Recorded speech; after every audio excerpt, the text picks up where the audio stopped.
Hello guys, ഇന്ന് നമുക്ക് മക്കാന ചാട്ട് ഉണ്ടാക്കിയാലോ.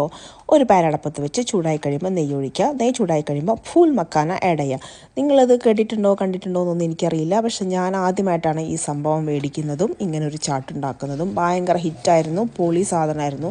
അപ്പോൾ ഞാൻ വിചാരിച്ചു നിങ്ങൾക്കും കൂടെ ഉണ്ടാക്കി കാണിച്ചു തരാമെന്ന്. മക്കാന അതിനകത്തോട്ട് ആഡ് ചെയ്തിട്ട് 3 മിനിറ്റ് റോസ്റ്റ് ചെയ്ത് കഴിയുമ്പോഴേക്കും നല്ല ക്രഞ്ചി പരുവാകും. ഈ പരുവത്തിന് നമ്മൾ അടുപ്പ് ഓഫ് ചെയ്ത് മാറ്റി വെക്കണം.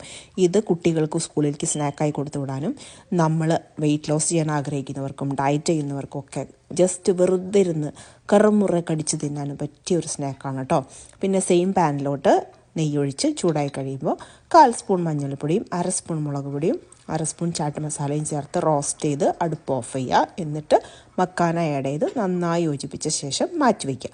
പിന്നെ ഇതിലോട്ട് ഞാൻ വീട്ടിലുണ്ടായിരുന്ന കുക്കുംബർ, ക്യാരറ്റ്, തക്കാളി, പൊമഗ്രാനൈറ്റ്, കപ്പലണ്ടി, സബോള അങ്ങനെയുള്ള ഐറ്റംസൊക്കെ ചേർത്തിട്ടാണ് കഴിക്കുന്നത്. നിങ്ങൾക്ക് ഇതിലോട്ട് വേണമെങ്കിൽ മുളപ്പിച്ച പയർ ചേർക്കാം, മുളപ്പിച്ച കടല ചേർക്കാം, സൺഫ്ലവർ സീഡോ പംകിൻ സീഡോ അങ്ങനെ എന്ത് കുണ്ടാമണ്ടി വേണമെങ്കിലും ആഡ് ചെയ്യാം കേട്ടോ. പിന്നെ ഇതിൽ ഞാൻ മക്കാന ആഡ് ചെയ്യുന്നുണ്ട്. പിന്നെ നോർത്ത് ഇന്ത്യൻസ് കഴിക്കുന്ന സേവും കൂടെ ആഡ് ചെയ്യുന്നുണ്ട്. ഇത്രയും ഐറ്റംസ് കുറച്ച് ചാട്ട് മസാല ഇട്ടിട്ട് ഇളക്കിയിട്ട് അടിപൊളിയായിട്ട് ഒരു നേരത്തെ ഭക്ഷണം കഴിക്കാം നമുക്കിത് കേട്ടോ.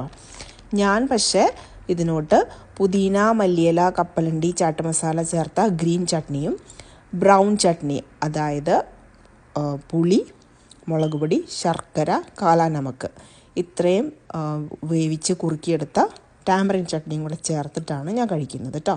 കുറച്ച് സേവ് ചേർത്ത് ഞാൻ ഡെക്കറേറ്റ് ചെയ്തു. മല്ലിയില വേണമെങ്കിൽ ഇതിൻ്റെ മുകളിലിടാം. അടിപൊളി ടേസ്റ്റാണ്. Thanks for watching. ബൈ.